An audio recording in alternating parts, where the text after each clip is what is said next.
আমরা ইচ্ছা করলে পরীক্ষা অতিক্রম করতে পারতাম। আমি অতিক্রম করেছিলামও।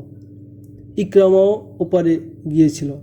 কিন্তু আমাদের সৈন্যরা, যাদের মধ্যে তোমার গোত্রের সৈন্যরাও ছিল, আমাদের সহযোগিতা করেনি।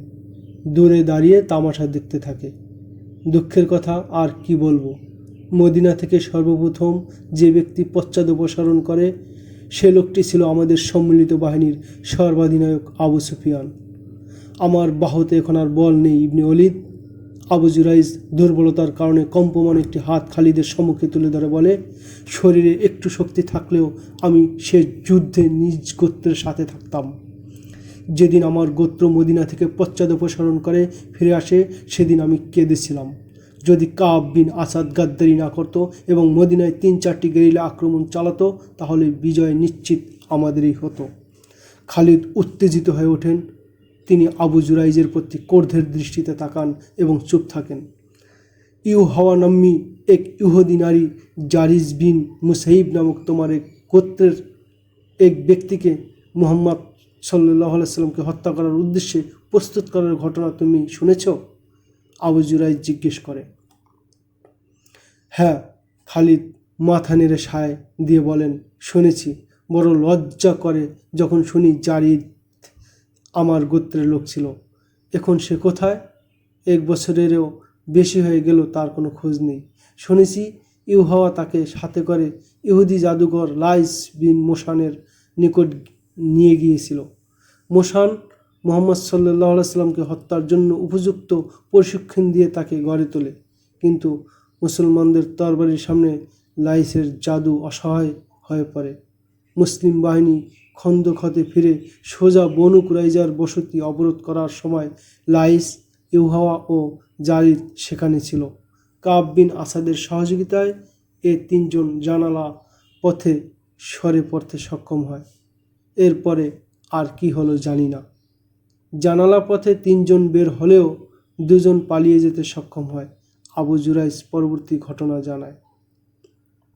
জারিদের মধ্যে লাইসের জাদুর আসর হঠাৎ চাঙ্গা হয়ে উঠলে জারিদ তাদের সাথে পালিয়ে যেতে অস্বীকার করে। বাধ্য হয়ে ইউহাওয়া এবং লাইস তাকে টেনে হিঁচড়ে নিয়ে যেতে থাকে। ঠিক এ মুহূর্তে তারা অবরোধকারী একদল মুসলিম সৈন্যের নজরে পড়ে যায়। সৈন্যরা তাদের থামাতে বললে ইউহাওয়া ও লাইস প্রাণ বাঁচাতে জারিদকে রেখেই পালিয়ে যায়। জাদুর প্রভাবে জারিদের হিতাহিত জ্ঞান ছিল না। সে মুসলিম সৈন্যের আওয়াজ পেয়ে তরবারি কোষমুক্ত করে সৈন্যের উদ্দেশ্যে রওনা হয়। জারিদ যেতে থাকে রাসূল সাল্লাল্লাহু আলাইহি সাল্লামের নাম ধরে, ধৃষ্টতাপূর্ণ উক্তি ও তাকে হত্যার কথা ব্যক্ত করে। এতে অবরোধকারী সৈন্যরা তীর ছুড়লে সে তীরের আঘাতেই জারিদ মারা যায়। একটু থেমে আবু জুরাইজ আবার বলে, লাইস এবং ইউহাওয়া জীবন নিয়ে পালিয়ে যেতে সক্ষম হলেও এখন তাদের মধ্যে মাত্র একজন বেঁচে আছে, আর সে হলো লাইস। শুধু লাইস বিন মোশানেই বেঁচে আছে। আর ইউহাওয়া? খালিদ গভীর উৎকণ্ঠা নিয়ে জানতে চান, তার কি হলো? সে এখন কোথায়? সে এখন প্রেতাত্মায় পরিণত। আবু জুরাইজ বলে, সে এক দীর্ঘ কাহিনী, হৃদয় বিদারক ঘটনা। তুমি শুনতে চাইলে খুলে বলতে পারি। ইউহাওয়াকে তুমি ভালো করেই চেনো। সে মক্কাতেই বাস করত। যদি বলো যে তাকে দেখে তোমার অন্তরে কখনো আলোড়ন সৃষ্টি হয়নি এবং তোমার মধ্যে উষ্ণ শিহরণ জাগত না, তাহলে আমি বলবো তুমি মিথ্যা বলছো। খালিদ, তোমাকে কেউ জানায়নি কেন গাতফান কুরাইশদের পাশে গিয়ে দাঁড়ালো? অন্যান্য গোত্রের সর্দাররাও কিভাবে আবু সুফিয়ানকে শীর্ষ নেতা হিসেবে মেনে নিল? এটা ইউহাওয়া এবং তার মতো আরও 4 জন ইহুদি নারীর জাদু ছিল। তাদের জাদু বলেই অসম্ভব সম্ভবে পরিণত হয়েছিল। ঘোড়া এবং উটগুলো যাচ্ছিল নিজস্ব গতিতে। উটের গলায় ঝুলানো ঘণ্টা আবু জুরাইজের বাঘ ভঙ্গির সাথে তাল মিলিয়ে মুগ্ধকর মিউজিক সৃষ্টি করে যাচ্ছিল। খালিদ গভীর মনোযোগ দিয়ে শুনছিল প্রতিটি শব্দ। জারিজ বিন মুসাইব ইউহাওয়ার প্রেম ডোরে আবদ্ধ হয়ে গিয়েছিল। আবু জুরাইজ ইউহাওয়ার ঘটনা বলতে শুরু করে। তুমি জানো না ইবনে ওয়ালিদ, ইউহাওয়া জারিদকে নিজের জাদুতে বন্দি করে সাথে করে নিয়ে গিয়েছিল। আমি লাইস বিন মোশানকে চিনি। যুবক বয়সে আমাদের মধ্যে গভীর বন্ধুত্ব ও সখ্যতা ছিল। জাদুগিরি এবং নজরবন্দি তার পিতার বিশেষ জ্ঞান ছিল। পিতাই তাকে এই বিদ্যা উত্তরাধিকার সূত্রে দান করে যায়। তুমি আমার কথা শুনেছ তো, অলিদের পুত্র? নাকি বিরক্ত হচ্ছ? কথা বলা ছাড়া এখন আমার কিছুই করার শক্তি নেই। খালিদ হেসে উঠে বলেন, শুনছি আবু জুরাইজ, মনোযোগ দিয়ে শুনছি। এটা তো তুমি জানো যে মুসলমানদের পরীক্ষা এবং ঘূর্ণিঝড়ে আমাদের সৈন্যরা মদিনার অবরোধ তুলে নিয়ে পিছু হটতে বাধ্য হওয়ার পর যখন মুহাম্মদ সাল্লাল্লাহু আলাইহি সাল্লাম কাল বিলম্ব না করে বনু কুরাইজার কেল্লা অবরোধ করে আবু জুরাইজ গোড়া হতে আরম্ভ করে, তখন লাইস বিন মোশান, ইউহাওয়া এবং জারিদ কেল্লার মধ্যে ছিল। অবরোধের কথা জানতে পেরে তারা সুড়ঙ্গ পথে বাইরে বেরিয়ে যায়, কিন্তু পথিমধ্যে জৈনিক মুসলিম সৈন্যের চোখে পড়ে যাওয়ায় নিজেদের প্রাণ বাঁচাতে তারা জারিদকে ফেলে রেখেই পালিয়ে যায়। হ্যাঁ, আবু জুরাইজ, খালিদ বলেন, এ ঘটনাও আমার জানা আছে যে অবরোধের পর মুসলমানরা বনু কুরাইজার পুরুষদের হত্যা করে এবং নারী ও শিশুদের সাথে নিয়ে যায়। আমার কথা শুনতে শুনতে তুমি বিরক্ত হচ্ছ, তাই না? আবু জুরাইজ হাসতে হাসতে বলে, তুমি আমার সব কথা শুনছো না। খালিদ বলেন, ঘটনা সেখান থেকে শোনাও যেখান থেকে আমি ইতিপূর্বে শুনিনি। আমি এ পর্যন্ত জানি যে বুড়ো জাদুকরের জাদুর প্রভাবে জারিদ অপ্রকৃতিস্থ অবস্থায় এক মুসলিম সৈন্যের বানাঘাতে মারা যায় এবং লাইস ইউহাওয়াকে সাথে নিয়ে পালিয়ে যায়। আবু জুরাইজ বলে যায়, এর পরের ঘটনা হলো, উহুদ পাহাড়ের মধ্যবর্তী যে বসতি আছে তারা এক রাতে কোনো মহিলার চিৎকার শুনতে পায়। তৎক্ষণাৎ বাহাদুর প্রকৃতির 3-4 জন লোক ঘোড়ায় চেপে তরবারির বর্শা নিয়ে দ্রুত ছুটে আসে, কিন্তু বহু খোঁজাখুঁজির পরও কোনো নারীর দেখা তারা পাননি এবং চিৎকারও থেমে যায়। তারা এদিক ওদিক ঘুরে ফিরে চলে আসে।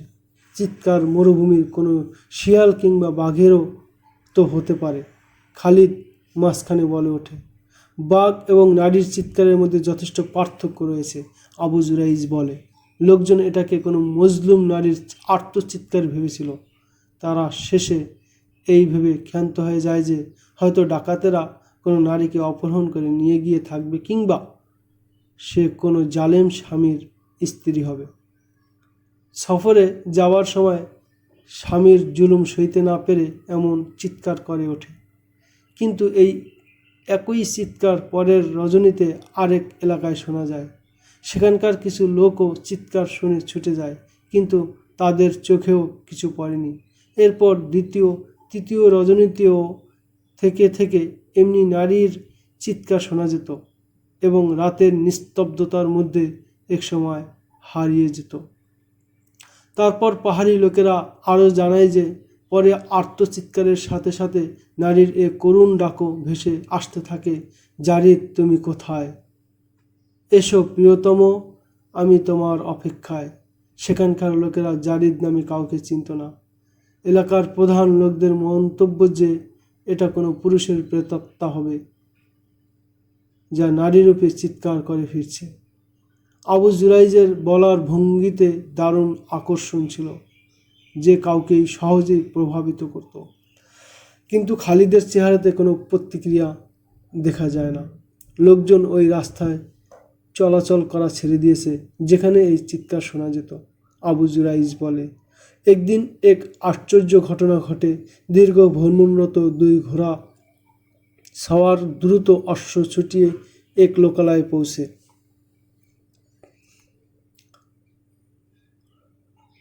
ঘোড়ার শরীর থেকে এমনভাবে ঘাম বের হয় যেন সদ্য পানি হতে উঠে এলো। অশ্বারোহীদ্বয় ভীত, সন্ত্রস্ত এবং ঠকঠক করে কাঁপছিল। তারা স্বাভাবিক হয়ে জানায়, এক উপত্যকার মধ্যে দিয়ে গমনকালে তারা এক নারী কণ্ঠের এই আর্তনাদ শুনে, জারিদ, দাঁড়াও, আমি আসছি। আওয়াজ যেদিক থেকে আসে আরোহীদ্বয় সেদিকেই তাকায়। একটি পর্বত চূড়ায় এক মহিলা দাঁড়িয়ে তাদের লক্ষ্য করে এভাবে বলছিল। দূর থেকে তাকে যুবতীই মনে হয়। সে পর্বত থেকে তাদের উদ্দেশ্যে নিচে অবতরণ করতে থাকলে অশ্বরোহীদ্বয় ভয়ে ঘোড়া ঊর্ধ্বশ্বাসে ছুটিয়ে দেয়। সম্মুখের মরু প্রান্তরটি বাঘ খাওয়া ছিল। অশ্বরোহীদ্বয় মরুচক্রের শিকার হয়। 3-4 বার একই স্থানে চক্কর দিতে থাকে। ভয়ে তারা খেই হারিয়ে ফেলছিল। এক মরু বাঘ পার হয়ে তাদের সম্মুখে 30-40 কদম দূরে এক যুবতী মহিলাকে ঠায় দাঁড়িয়ে থাকতে দেখে। মহিলাটি সম্পূর্ণ উলঙ্গ এবং মাথার চুল ছিল খোলামেলা, এলোমেলো। রক্তশূন্যতার কারণে লাশের ন্যায় ফ্যাকাশে সাদা ছিল তার চেহারা। অশ্বরোহীদ্বয় থমকে দাঁড়ায়। মহিলাটি দুহাত প্রসারিত করে সামনের দিকে দৌড় দেয় এবং বলে, দীর্ঘদিন যাবৎ আমি তোমাদের দুজনের অপেক্ষায় ছিলাম। অশ্বরোহীদ্বয় তার একথা শুনে ঘোড়া ঘুরিয়ে তীব্র গতিতে ছুটে পালিয়ে যায়। বুড়ো আবু জুরাইজ এ পর্যন্ত বলে চুপ করে থাকে এবং খালিদের প্রতিক্রিয়া বুঝতে চেষ্টা করে। খালিদকে আনমো না দেখে সে তার হাত খালিদের রানের উপর রেখে বলে, আমি দেখেছি তোমার কাছে কোনো খাদ্যদ্রব্য নেই। তুমি চাইলে এখান থেকে প্রয়োজনীয় খাবার গ্রহণ ও বিশ্রাম নিতে পারো। আর কবে তোমার দেখা পাবো কে জানে। তোমার পিতা ওয়ালিদ ব্যক্তিত্বশালী লোক ছিল। বলতে গেলে আমার হাতেই তোমার জন্ম। আমি তোমার আপ্যায়ন করতে চাই। অশ্ব থামিয়ে নিচে নেমে আসো। অতঃপর কাফেলাটি সেখানেই থেমে যায়। ওই নারী রূপটি কোনো পুরুষ কিংবা মহিলার প্রেতাত্মাই হবে। আবু জুরাইজ খালিদের সামনে ভুনাগ্রস্ত পেশ করতে করতে বলে, খাও ওলিদের বেটা। এরপর আরেক ভয়ঙ্কর ঘটনা ঘটে। একটি এলাকায় এক অপরিচিত ব্যক্তি এমন অবস্থা এসে ধপাস করে পড়ে যে তার মুখমণ্ডল ক্ষতের দীর্ঘ রেখা ছিল। ক্ষতস্থান থেকে তখনও রক্ত পড়ছিল। তার পরিহিত বস্ত্র ছিল ছিন্ন ভিন্ন, দেহের অন্যান্য স্থানেও আঘাতের চিহ্ন ছিল। লোকটি ধপাস করে পরেই অজ্ঞান হয়ে যায়। আশেপাশের লোকজন তার ক্ষত স্থান ধুয়ে দেয় এবং চোখ মুখে পানির ঝাপটা দেয়। কিছুক্ষণ পরে লোকটির জ্ঞান ফিরলে সে জানায় সে দুটি মরু পর্বতের মাঝ বরাবর পথ ধরে আসছিল। হঠাৎ এক পর্বতের উপর থেকে এক নারী চিৎকার করতে করতে এসে এত দ্রুত নেমে আসে যা কোনো সাধারণ নারীর পক্ষে সম্ভব নয়। লোকটি এমনভাবে থমকে দাঁড়ায় যেন এক ভীষণ আতঙ্ক তার দেহের সকল শক্তি কেড়ে নিয়েছে। মহিলাটি এত দ্রুত আসে যে নিজেকে সামলাতে না পেরে ওই লোকটির সাথে ধাক্কা খায় এবং চিৎকার দিয়ে বলে, তুমি এসে গেছো জারিদ, আমি জানতাম তুমি জীবিত, এসো এসো। লোকটি তাকে বলে সে জারিদ নয়, কিন্তু মহিলা তার কথায় পাত্তা না দিয়ে তার হাত বাহু বদ্ধ করে দস্তর মতো টানতে শুরু করে এবং বলে, তুমি জারিদ, আমার জারিদ। লোকটি তার বাহুবন্ধন হতে মুক্তির জন্য তাকে ধাক্কা মারে। মহিলাটি পরে গিয়ে আবার উঠে দাঁড়ায়। লোকটি তাকে কোনো পাগলিনী ভেবে সেখানে দাঁড়িয়ে থাকে। এবার মহিলাটি তার দিকে এমনভাবে আসে যে তার দাঁত বাঘের মতো বাইরে বের করা ছিল এবং সে হাত এমনভাবে সম্মুখে মেলে রাখে যে তার আঙ্গুলগুলো হিংস্র প্রাণীর পাঞ্জার মতো বাঁকা হয়ে গিয়েছিল। লোকটি মহিলাটির এ রূপে ভয় পেয়ে পিছু হটতে থাকে। হঠাৎ এক পাথর হোঁচট খেয়ে মাটির দিকে পিঠ করে চিত হয়ে পড়ে যায়। মহিলাটি তাকে ওঠার সুযোগ না দিয়ে তার উপর ঝাঁপিয়ে পড়ে এবং বাঘ যেমন শিকারকে পাঞ্জার মধ্যে নিয়ে যায় তেমনি সেও তার পাঞ্জা ওই লোকটির চেহারার উপর রেখে নখ দিয়ে নির্দয়ভাবে শক্ত আঁচড় কেটে দেয়। লোকটি মহিলাকে ধাক্কা দিয়ে সরিয়ে নিজেকে তার নিচ থেকে বের করে আনে, কিন্তু মহিলা তার লম্বা লম্বা নখগুলো লোকটির পার্শ্বদেশে ঢুকিয়ে দেয়, পরিহিত বস্ত্র ছিন্ন ভিন্ন করে দেয়, চামড়াও মারাত্মকভাবে ক্ষত করে। আহত লোকটি আরও জানায়, মহিলার চোখ মুখ থেকে আগুনের শিখা বের হওয়ার মতো মনে হয়। এ পশুসুলভ আচরণে লোকটি তাকে মানুষরূপী হিংস্র জানোয়ার মনে করে লোকটির কাছে খঞ্জর ছিল, কিন্তু সে খঞ্জর বের করার কথাও ভুলে যায়। ধস্তাধস্তির এক পর্যায়ে মহিলাটির চুল তার হাতের নাগালে এসে যায়। সে চুল মুঠোতে নিয়ে এমন জোরে ঝাঁকি দেয় যে মহিলাটি মুখ থুবড়ে মাটিতে পড়ে যায়। এই সুযোগে লোকটি পরিমরি ছুটে দেয়। পেছন থেকে ওই মহিলার চিৎকার তার কানে ভেসে আসতে থাকে। সে ভয়ে পিছনে ফিরে তাকায় না, রুদ্ধশ্বাসে সম্মুখপানে দৌড়াতে থাকে। সে মোটেও বলতে পারে না যে কিভাবে সে এই লোকালয়ে এসে পৌঁছল। চেহারার ক্ষতের কারণে সে অজ্ঞান হয় না, চরম আতঙ্কেই তার জ্ঞান হারায়। এর কিছুদিন পর দুই মুসাফির জানায় তারা রাস্তায় এক ব্যক্তির মৃতদেহ পড়ে থাকতে দেখেছে। লাশের অবস্থা বলে কোনো হিংস্র প্রাণীর থাবায় সে মারা গেছে। মুসাফিররা আরও জানায় মৃত ব্যক্তির বস্ত্র ছিন্ন ভিন্ন এবং সমস্ত শরীরে নখের আঁচড় ছিল। মহিলাটি যেখানে থাকতো বলে জানা যায় তার ধারে কাছে একটি ছোট্ট বসতি ছিল। সেখানকার বাসিন্দারা স্থানান্তরের সিদ্ধান্ত নিয়েছিল, কিন্তু এরই মধ্যে সেখানে লাইস বিন মোশান পৌঁছে যায়। কিভাবে যেন সে জানতে পারে যে এই অঞ্চলে একটি মহিলা জারিদ জারিদ বলে ডাকে এবং চিৎকার করে। হাতের কাছে কাউকে পেলে মারাত্মকভাবে আহত করে ছাড়ে। আবু জুরাইজ অবশিষ্ট কাহিনী এভাবে বর্ণনা করে। প্রেতাত্মা সম্পর্কে তার খুব কৌতূহল ও আগ্রহ ছিল। লাইস বিন মোশানও ছিল তার পরিচিত ব্যক্তি।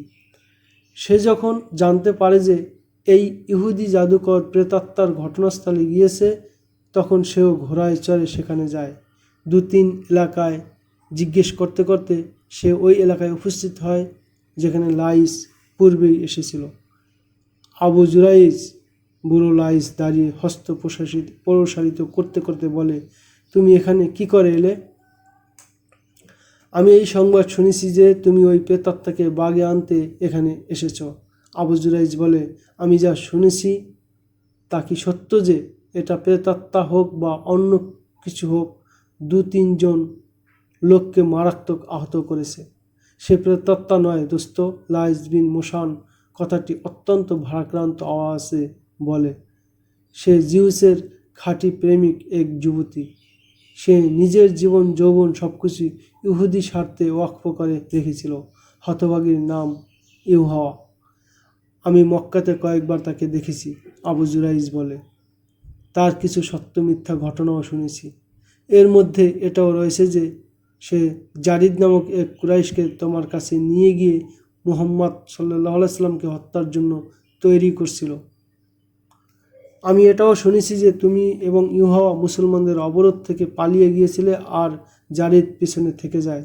যদি ইউহাওয়া জীবিত থাকে এবং প্রেতাত্মা না হয়ে গিয়ে থাকে, তাহলে তার এই দুর্গতি কিভাবে হলো? সে নিজের সব কিছু আল্লাহর নামে ওয়াকফ করে রেখেছিল, লাইস বিন মোশান বলে। কিন্তু তারপরেও সে একজন মানুষই ছিল। তার দেহে ছিল ভরা যৌবন।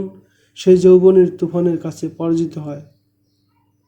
জারিদের প্রেম অন্তরে ঠাঁই দেয়। আমার জাদুমন্ত্রের প্রভাব জারিদের উপর যতটুকু ছিল, ইউহাওয়ার আন্তরিক ভালোবাসার প্রভাবও ঠিক ততটুকু ছিল। আবু জুরাইজ বলে, বুঝেছি। জারিদ বিন মুসাইবের মৃত্যু তাকে পাগলনি করেছে। তোমার জাদুবিদ্যা এই নারীর উপর চালানো যায় না? লাইস বিন মোশান দীর্ঘশ্বাস ফেলে এবং শূন্য দৃষ্টিতে আবু জুরাইজের 2 স্কন্ধে 2 হাত রেখে ঝুঁকে তাকায় এবং কিছুক্ষণ চুপ থেকে বলে, আমার জাদু তার কাছে ফেল। সে আমার উপরেও ঝাঁপিয়ে পড়েছিল। আমার জাদু তখনই কাজ করত যখন আমি তার চোখে চোখ রাখতে পারতাম এবং আমার হাত অল্প সময়ের জন্য হলেও তার মাথার উপর থাকতে পারত। প্রেম বিদ্যা সম্পর্কে আমি যতটুকু জানি তার আলোকে বলেছি। আবু জুরাইজ বলে, সে অনেক আগে থেকেই জারিদের প্রেমে পাগল ছিল। ফলে তোমার কারণে জারিদকে হারিয়ে সে তোমাকে শত্রু মনে করে। হ্যাঁ, আমাকে দুশমন মনে করা তার একমাত্র কারণ ছিল আমি জারিদকে আমাদের সাথে না নিয়ে মুসলমানদের দয়ার উপর ছেড়ে এসেছিলাম। লাইস বিন মোশান বলে, আমি তাকে সঙ্গে আনতে পারতাম, কিন্তু সে আমার তেলেসমাতের প্রভাবে এতই প্রভাবিত হয় যে তাকে জোর করে আনতে গেলে আমার কিংবা ইউহাকে হত্যা করার সম্ভাবনা ছিল। আমি তার মস্তিষ্কে হিংস্রতার এমন প্রভাব চাঙ্গা করে দিয়েছিলাম যে সে রক্তপাত ছাড়া আর কিছু ভাবতে পারত না। একটি গাছের প্রতি ইশারা করে যদি বলতাম, এই যে মুহাম্মদ, তবুও সে তরবারি দ্বারা ওই গাছ সে আক্রমণ করত। তাকে ছেড়ে যাওয়ার পেছনে আমার এই আশা ছিল যে হয়তো সে কোনোভাবে মুহাম্মদ পর্যন্ত সাল্লাল্লাহু আলাইহি সাল্লাম পৌঁছে তাকে হত্যা করতে পারবে, কিন্তু দুর্ভাগ্যক্রমে সে নিজেই মারা পড়ে। এখন কি ইউহাকে বাগে আনতে পারবে? আবু জুরাইজ লাইসকে জিজ্ঞেস করে। তাকে বাগে আনতে পারবো বলে আমি এখনও আশাবাদী, লাইস বিন মোশান আবু জুরাইজার প্রতি উত্তরে জানায়। আমাকে তোমার সঙ্গে নিতে কোনো অসুবিধা আছে? আবু জুরাইজ জিজ্ঞেস করে এবং বলে, আমি কৌতূহল নিবৃত্ত করতে চাই, কিছু শিখতে চাই। বার্ধক্য বাধা না হলে যেতে চাইলে যেতে পারো। লাইস বিন মোশান বলে, কিছুক্ষণ পরেই আমি রওনা হব। এলাকার কিছু লোকও আমার সাথে যাবে।